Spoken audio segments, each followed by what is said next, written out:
एक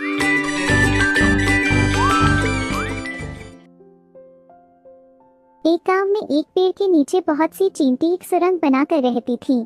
उनकी रानी चींटी बहुत शान से रहती थी। बाकी सभी चींटियां उसका बहुत ध्यान रखती थीं। वे उसके लिए खाना लाती थीं। एक दिन रानी चींटी अपनी सुरंग के बाहर घूम रही थी। तभी उसने देखा एक छोटा बच्चा सिर पर टोपी लगाए घूम रहा था। तुम सभी चींटियों सुन लो, मुझे एक सुंदर सी टोपी चाहिए। गांव के दर्जी से पूछ कर आओ, क्या वो मेरे लिए टोपी बना देगा? कुछ चींटियां दर्जी से पूछने जाती हैं। दर्जी कहता है, बना दूंगा, लेकिन अपनी रानी चींटी के सर का नाप लेकर आओ। चींटियां वापस आकर रानी चींटी को सारी बात बताती हैं। रानी चींटी कहती है, उससे कहो वह कल मेरा नाप लेने आए। दर्जी मना कर देता है क्योंकि उसके पास इतना छोटा फीता नहीं था। रानी चींटी यह सुनकर उदास हो जाती है। उसे देखकर बाकी सारी चींटियां भी परेशान हो जाती हैं। फिर वे एक ऐसे दर्जी की तलाश में जाती हैं जो रानी चींटी के लिए हेट बना सके, लेकिन उन्हें कोई नहीं मिलता। इधर रानी चींटी को कुछ भी अच्छा नहीं लग रहा था। वह खाना भी कम खा रही थी। वह दिन भर अपनी सुरंग में आईने के सामने बैठी रहती। काश कोई मेरे लिए सुंदर सी टोपी बना देता। वहीं पास में दूसरे बिल में एक चूहा रहता था। वह रानी चींटी की बात सुन लेता है।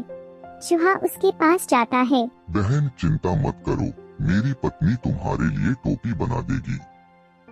यह सुनकर रानी चींटी बहुत खुश हो जाती है। इधर चूहा अपनी चूहिया से इस बारे में बात करता है। चूहिया अपनी पूंछ से रानी चींटी के सर का नाप ले लेती है और फिर एक सुंदर सी टोपी बनाकर दे देती है। रानी चींटी उस टोपी को देखकर बहुत खुश होती है। उसे देखकर सभी चींटियां खुश हो जाती हैं। रानी चींटी कहती है, आप दोनों ने मेरी इच्छा पूरी की। अगर मैं आपके कोई काम आ सकूं तो मेरी सारी चींटियां आपकी सेवा में हाजिर हैं। नहीं बहन, हमने ये सब अपनी मर्जी से किया है।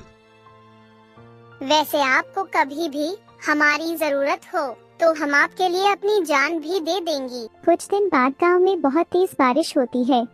चूहा, चूहिया और सारी चींटियां पेड़ के ऊपर चढ़ जाती हैं। तभी एक हाथी बारिश में नहाता हुआ वहां से गुजर रहा था। चूहा उसे देखकर हंसने लगा।